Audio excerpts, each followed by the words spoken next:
तीर्थराज प्रयागराज में होने वाले महाकुंभ की बातें तब तक अधूरी हैं जब तक अखाड़ों की बात न की जाए, क्योंकि इस दौरान महाकुंभ में साधु संतों के 13 अखाड़े शामिल होते हैं। महाकुंभ में शाही स्नान के दौरान पूरी साज सज्जा के साथ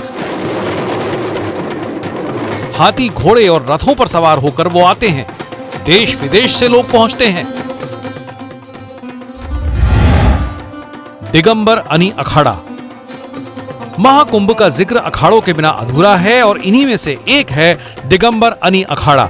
साधु संतों के 13 अखाड़ों में से ये एक है।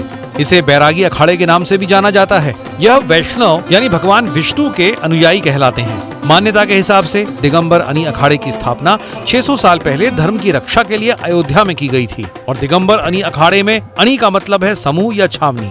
जानकारी के मुताबिक इसमें 3 अखाड़े हैं, जिसमें निर्वाणी और निर्मोही 2 अखाड़े दिगंबर अनी अखाड़े के सहायक हैं। दिगंबर अखाड़े को वैष्णव संप्रदाय के तीनों अखाड़ों में सबसे बड़ा माना जाता है। इस अखाड़े में 2 लाख से ज्यादा संत मौजूद हैं। गुजरात के सांबरकाठा में अनी अखाड़े का सबसे बड़ा आश्रम है। देश भर में इस अखाड़े के लगभग 450 मठ और मंदिर हैं। दिगंबर अखाड़े के साधुओं की पहचान।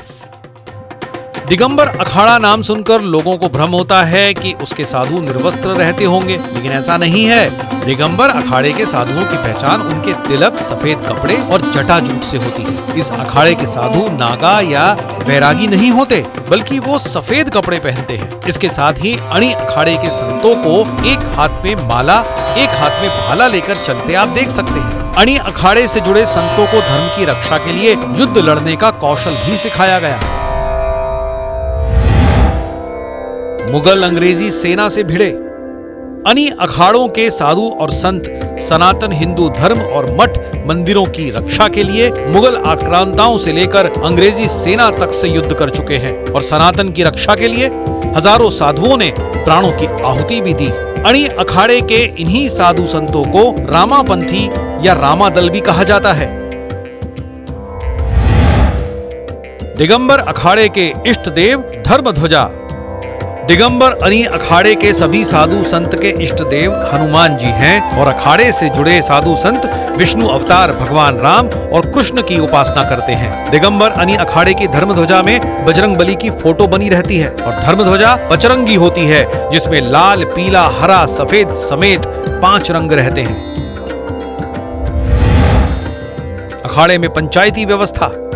दिगंबर अनी अखाड़ा पंचायती व्यवस्था से चलता है और उसी के तहत अखाड़े का संचालन होता है। अखाड़े में जगत गुरु के अलावा 2 महंत और 2 मंत्री होते हैं, जिसमें पंच परमेश्वर होते हैं। पंच परमेश्वर ही सब कुछ संभालते हैं। उनकी देखरेख में ही अखाड़े से जुड़ी सभी प्रकार की व्यवस्था संचालित की जाती है और इस अखाड़े की शाखाएं देश के कई राज्यों में हैं, जबकि मुख्य शाखा अयोध्या, चित्रकूट, वृंदावन, उज्जैन, जगन्नाथपुरी और नासिक में है।